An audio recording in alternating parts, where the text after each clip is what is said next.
शुक्लांबरधरं विष्णुं शशिवर्णं चतुर्भुजं प्रसन्नवदनं ध्यायेत् सर्वविघ्नोपशान्तये।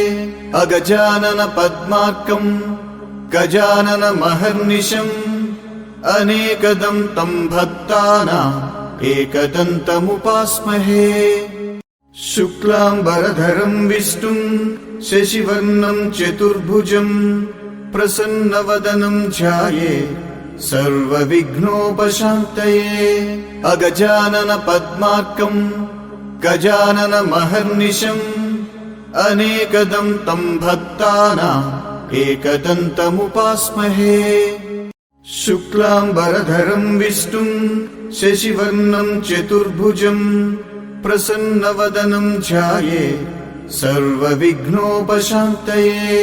अगजानन पद्मार्कं गजाननमहर्निशम् अनेकदं तं भक्तानाम् एकदन्तमुपास्महे।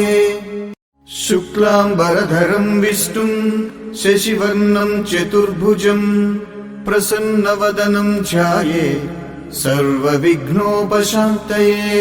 अगजानन पद्मार्कं गजाननमहर्निशम् अनेकदं तं भक्तानाम् एकदन्तमुपास्महे। शुक्लांबरधरं विष्णुं शशिवर्णं चतुर्भुजं प्रसन्नवदनं ध्यायेत् सर्वविघ्नोपशान्तये।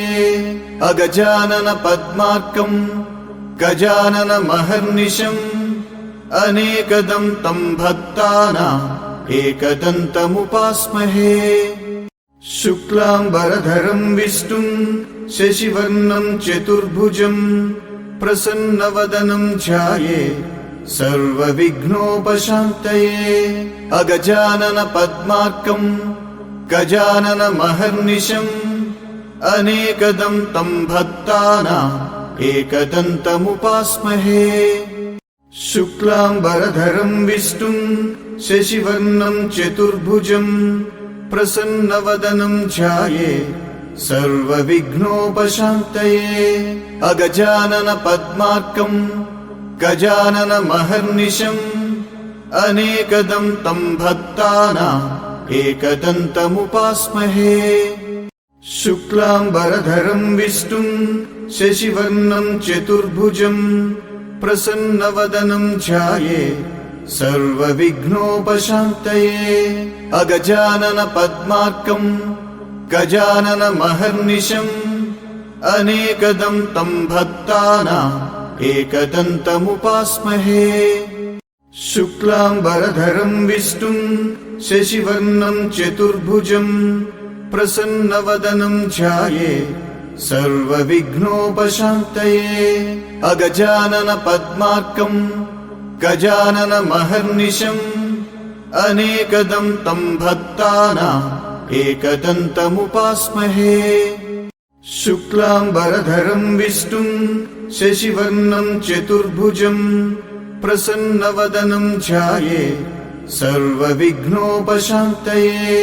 अगजानन पद्मार्कं गजाननमहर्निशम् अनेकदं तं भक्तानाम् एकदन्तमुपास्महे। शुक्लांबरधरं विष्णुं शशिवर्णं चतुर्भुजं प्रसन्नवदनं ध्यायेत् सर्वविघ्नोपशान्तये। अगजानन पद्मार्कं गजाननमहर्निशम् अनेकदं तं भक्तानाम् एकदन्तमुपास्महे। शुक्लांबरधरं विष्णुं शशिवर्णं चतुर्भुजं प्रसन्नवदनं ध्यायेत् सर्वविघ्नोपशान्तये। अगजानन पद्मार्कं गजाननमहर्निशम् अनेकदं तं भक्तानाम् एकदन्तमुपास्महे। शुक्लांबरधरं विष्णुं शशिवर्णं चतुर्भुजं प्रसन्नवदनं ध्यायेत् सर्वविघ्नोपशान्तये। अगजानन पद्मार्कं गजाननमहर्निशम् अनेकदं तं भक्तानाम् एकदन्तमुपास्महे। शुक्लाम्बरधरं विष्णुं शशिवर्णं चतुर्भुजं प्रसन्नवदनं ध्यायेत् सर्वविघ्नोपशान्तये। अगजाननपद्मार्कं गजाननमहर्निशम् अनेकदं तं भक्तानाम् एकदन्तमुपास्महे। शुक्लाम्बरधरं विष्णुं शशिवर्णं चतुर्भुजं प्रसन्नवदनं ध्यायेत् सर्वविघ्नोपशान्तये। अगजाननपद्मार्कं गजाननमहर्निशम् अनेकदं तं भक्तानाम् एकदन्तमुपास्महे। शुक्लाम्बरधरं विष्णुं शशिवर्णं चतुर्भुजं प्रसन्नवदनं ध्यायेत् सर्वविघ्नोपशान्तये। अगजाननपद्मार्कं गजाननमहर्निशम् अनेकदं तं भक्तानाम् एकदन्तमुपास्महे। शुक्लाम्बरधरं विष्णुं शशिवर्णं चतुर्भुजं प्रसन्नवदनं ध्यायेत् सर्वविघ्नोपशान्तये। अगजाननपद्मार्कं गजाननमहर्निशम् अनेकदं तं भक्तानाम् एकदन्तमुपास्महे। शुक्लाम्बरधरं विष्णुं शशिवर्णं चतुर्भुजं प्रसन्नवदनं ध्यायेत् सर्वविघ्नोपशान्तये। अगजाननपद्मार्कं गजाननमहर्निशम् अनेकदं तं भक्तानाम् एकदन्तमुपास्महे। शुक्लाम्बरधरं विष्णुं शशिवर्णं चतुर्भुजं प्रसन्नवदनं ध्यायेत् सर्वविघ्नोपशान्तये। अगजाननपद्मार्कं गजाननमहर्निशम् अनेकदं तं भक्तानाम् एकदन्तमुपास्महे। शुक्लाम्बरधरं विष्णुं शशिवर्णं चतुर्भुजं प्रसन्नवदनं ध्यायेत् सर्वविघ्नोपशान्तये। अगजाननपद्मार्कं गजाननमहर्निशम् अनेकदं तं भक्तानाम् एकदन्तमुपास्महे। शुक्लाम्बरधरं विष्णुं शशिवर्णं चतुर्भुजं प्रसन्नवदनं ध्यायेत् सर्वविघ्नोपशान्तये। अगजाननपद्मार्कं गजाननमहर्निशम् अनेकदं तं भक्तानाम् एकदन्तमुपास्महे। शुक्लाम्बरधरं विष्णुं शशिवर्णं चतुर्भुजं प्रसन्नवदनं ध्यायेत् सर्वविघ्नोपशान्तये। अगजाननपद्मार्कं गजाननमहर्निशम् अनेकदं तं भक्तानाम् एकदन्तमुपास्महे। शुक्लाम्बरधरं विष्णुं शशिवर्णं चतुर्भुजं प्रसन्नवदनं ध्यायेत् सर्वविघ्नोपशान्तये। अगजाननपद्मार्कं गजाननमहर्निशम् अनेकदं तं भक्तानाम् एकदन्तमुपास्महे। शुक्लाम्बरधरं विष्णुं शशिवर्णं चतुर्भुजं प्रसन्नवदनं ध्यायेत् सर्वविघ्नोपशान्तये।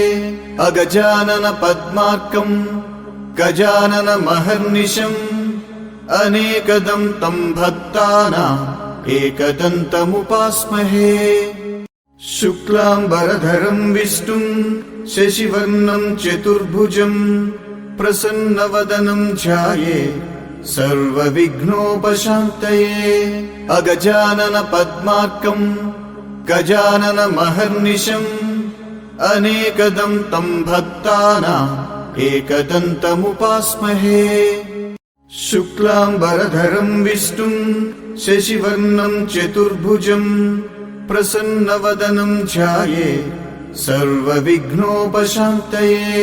अगजाननपद्मार्कं गजाननमहर्निशम् अनेकदं तं भक्तानाम् एकदन्तमुपास्महे। शुक्लाम्बरधरं विष्णुं शशिवर्णं चतुर्भुजं प्रसन्नवदनं ध्यायेत् सर्वविघ्नोपशान्तये। अगजानन पद्मार्कं गजाननमहर्निशम् अनेकदं तं भक्तानाम् एकदन्तमुपास्महे। शुक्लाम्बरधरं विष्णुं शशिवर्णं चतुर्भुजं प्रसन्नवदनं ध्यायेत् सर्वविघ्नोपशान्तये। अगजानन पद्मार्कं गजाननमहर्निशम् अनेकदं तं भक्तानाम् एकदन्तमुपास्महे। शुक्लाम्बरधरं विष्णुं शशिवर्णं चतुर्भुजं प्रसन्नवदनं ध्यायेत् सर्वविघ्नोपशान्तये। अगजानन पद्मार्कं गजाननमहर्निशम् अनेकदं तं भक्तानाम् एकदन्तमुपास्महे। शुक्लाम्बरधरं विष्णुं शशिवर्णं चतुर्भुजं प्रसन्नवदनं ध्यायेत् सर्वविघ्नोपशान्तये। अगजानन पद्मार्कं गजाननमहर्निशम् अनेकदं तं भक्तानाम् एकदन्तमुपास्महे। शुक्लाम्बरधरं विष्णुं शशिवर्णं चतुर्भुजं प्रसन्नवदनं ध्यायेत् सर्वविघ्नोपशान्तये। अगजानन पद्मार्कं गजाननमहर्निशम् अनेकदं तं भक्तानाम् एकदन्तमुपास्महे। शुक्लाम्बरधरं विष्णुं शशिवर्णं चतुर्भुजं प्रसन्नवदनं ध्यायेत् सर्वविघ्नोपशान्तये। अगजानन पद्मार्कं गजाननमहर्निशम् अनेकदं तं भक्तानाम् एकदन्तमुपास्महे। शुक्लाम्बरधरं विष्णुं शशिवर्णं चतुर्भुजं प्रसन्नवदनं ध्यायेत् सर्वविघ्नोपशान्तये। अगजानन पद्मार्कं गजाननमहर्निशम् अनेकदं तं भक्तानाम् एकदन्तमुपास्महे। शुक्लाम्बरधरं विष्णुं शशिवर्णं चतुर्भुजं प्रसन्नवदनं ध्यायेत् सर्वविघ्नोपशान्तये। अगजानन पद्मार्कं गजाननमहर्निशम् अनेकदं तं भक्तानाम् एकदन्तमुपास्महे। शुक्लाम्बरधरं विष्णुं शशिवर्णं चतुर्भुजं प्रसन्नवदनं ध्यायेत् सर्वविघ्नोपशान्तये। अगजानन पद्मार्कं गजाननमहर्निशम् अनेकदं तं भक्तानाम् एकदन्तमुपास्महे। शुक्लाम्बरधरं विष्णुं शशिवर्णं चतुर्भुजं प्रसन्नवदनं ध्यायेत् सर्वविघ्नोपशान्तये। अगजानन पद्मार्कं गजाननमहर्निशम् अनेकदं तं भक्तानाम् एकदन्तमुपास्महे। शुक्लाम्बरधरं विष्णुं शशिवर्णं चतुर्भुजं प्रसन्नवदनं ध्यायेत् सर्वविघ्नोपशान्तये। अगजानन पद्मार्कं गजाननमहर्निशम् अनेकदं तं भक्तानाम् एकदन्तमुपास्महे। शुक्लाम्बरधरं विष्णुं शशिवर्णं चतुर्भुजं प्रसन्नवदनं ध्यायेत् सर्वविघ्नोपशान्तये। अगजानन पद्मार्कं गजाननमहर्निशम् अनेकदं तं भक्तानाम् एकदन्तमुपास्महे। शुक्लाम्बरधरं विष्णुं शशिवर्णं चतुर्भुजं प्रसन्नवदनं ध्यायेत् सर्वविघ्नोपशान्तये। अगजानन पद्मार्कं गजाननमहर्निशम् अनेकदं तं भक्तानाम् एकदन्तमुपास्महे। शुक्लाम्बरधरं विष्णुं शशिवर्णं चतुर्भुजं प्रसन्नवदनं ध्यायेत् सर्वविघ्नोपशान्तये। अगजानन पद्मार्कं गजाननमहर्निशम् अनेकदं तं भक्तानाम् एकदन्तमुपास्महे। शुक्लाम्बरधरं विष्णुं शशिवर्णं चतुर्भुजं प्रसन्नवदनं ध्यायेत् सर्वविघ्नोपशान्तये। अगजानन पद्मार्कं गजाननमहर्निशम् अनेकदं तं भक्तानाम् एकदन्तमुपास्महे।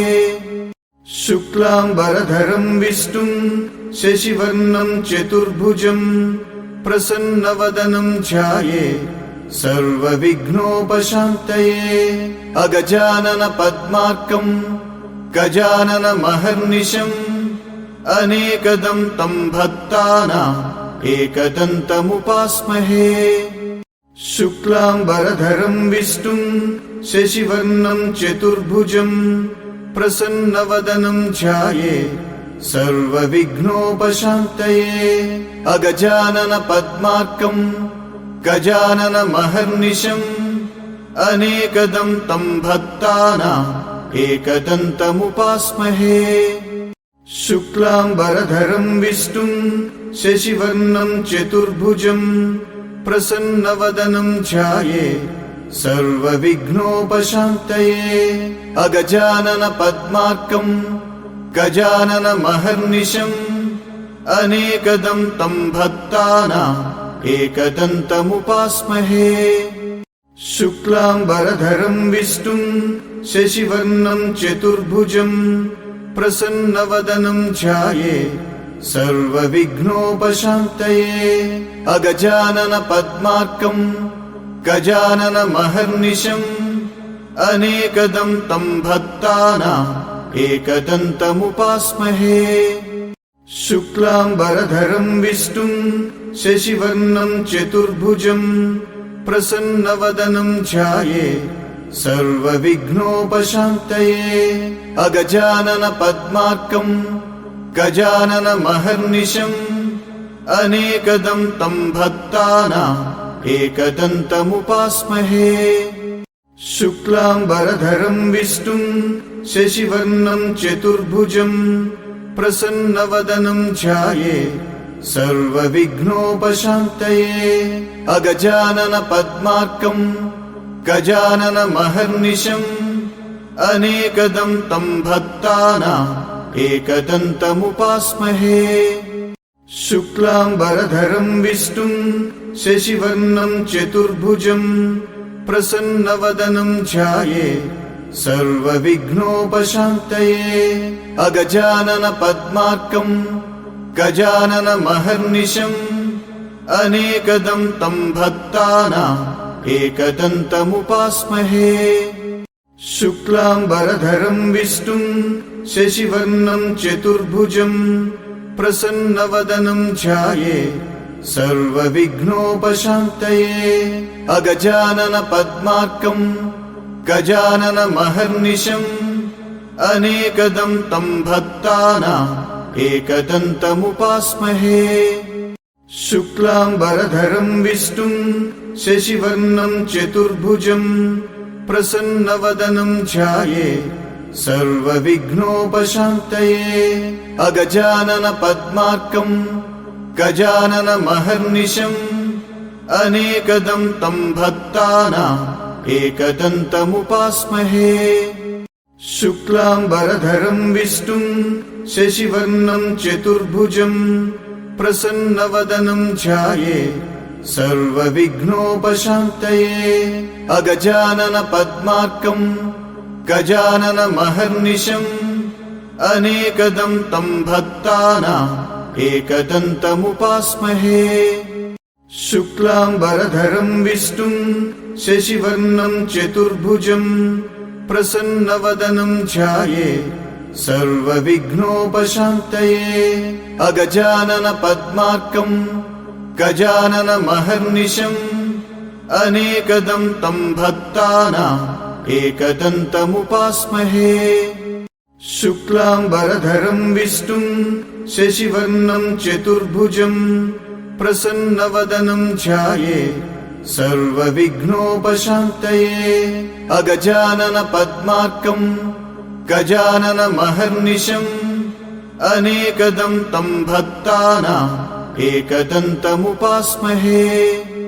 शुक्लाम्बरधरं विष्णुं शशिवर्णं चतुर्भुजं प्रसन्नवदनं ध्यायेत् सर्वविघ्नोपशान्तये अगजानन पद्मार्कं गजाननमहर्निशम् अनेकदं तं भक्तानाम् एकदन्तमुपास्महे शुक्लाम्बरधरं विष्णुं शशिवर्णं चतुर्भुजं प्रसन्नवदनं ध्यायेत् सर्वविघ्नोपशान्तये अगजानन पद्मार्कं गजाननमहर्निशम् अनेकदं तं भक्तानाम् एकदन्तमुपास्महे शुक्लाम्बरधरं विष्णुं शशिवर्णं चतुर्भुजं प्रसन्नवदनं ध्यायेत् सर्वविघ्नोपशान्तये अगजानन पद्मार्कं गजाननमहर्निशम् अनेकदं तं भक्तानाम् एकदन्तमुपास्महे शुक्लाम्बरधरं विष्णुं शशिवर्णं चतुर्भुजं प्रसन्नवदनं ध्यायेत् सर्वविघ्नोपशान्तये अगजानन पद्मार्कं गजाननमहर्निशम् अनेकदं तं भक्तानाम् एकदन्तमुपास्महे शुक्लाम्बरधरं विष्णुं शशिवर्णं चतुर्भुजं प्रसन्नवदनं ध्यायेत् सर्वविघ्नोपशान्तये अगजानन पद्मार्कं गजाननमहर्निशम् अनेकदं तं भक्तानाम् एकदन्तमुपास्महे शुक्लाम्बरधरं विष्णुं शशिवर्णं चतुर्भुजं प्रसन्नवदनं ध्यायेत् सर्वविघ्नोपशान्तये अगजानन पद्मार्कं गजाननमहर्निशम् अनेकदं तं भक्तानाम् एकदन्तमुपास्महे शुक्लाम्बरधरं विष्णुं शशिवर्णं चतुर्भुजं प्रसन्नवदनं ध्यायेत् सर्वविघ्नोपशान्तये अगजानन पद्मार्कं गजाननमहर्निशम् अनेकदं तं भक्तानाम् एकदन्तमुपास्महे शुक्लाम्बरधरं विष्णुं शशिवर्णं चतुर्भुजं प्रसन्नवदनं ध्यायेत् सर्वविघ्नोपशान्तये अगजानन पद्मार्कं गजाननमहर्निशम् अनेकदं तं भक्तानाम् एकदन्तमुपास्महे शुक्लाम्बरधरं विष्णुं शशिवर्णं चतुर्भुजं प्रसन्नवदनं ध्यायेत् सर्वविघ्नोपशान्तये अगजानन पद्मार्कं गजाननमहर्निशम् अनेकदं तं भक्तानाम् एकदन्तमुपास्महे शुक्लाम्बरधरं विष्णुं शशिवर्णं चतुर्भुजं प्रसन्नवदनं ध्यायेत् सर्वविघ्नोपशान्तये अगजानन पद्मार्कं गजाननमहर्निशम् अनेकदं तं भक्तानाम् एकदन्तमुपास्महे शुक्लाम्बरधरं विष्णुं शशिवर्णं चतुर्भुजं प्रसन्नवदनं ध्यायेत् सर्वविघ्नोपशान्तये अगजानन पद्मार्कं गजाननमहर्निशम् अनेकदं तं भक्तानाम् एकदन्तमुपास्महे शुक्लाम्बरधरं विष्णुं शशिवर्णं चतुर्भुजं प्रसन्नवदनं ध्यायेत् सर्वविघ्नोपशान्तये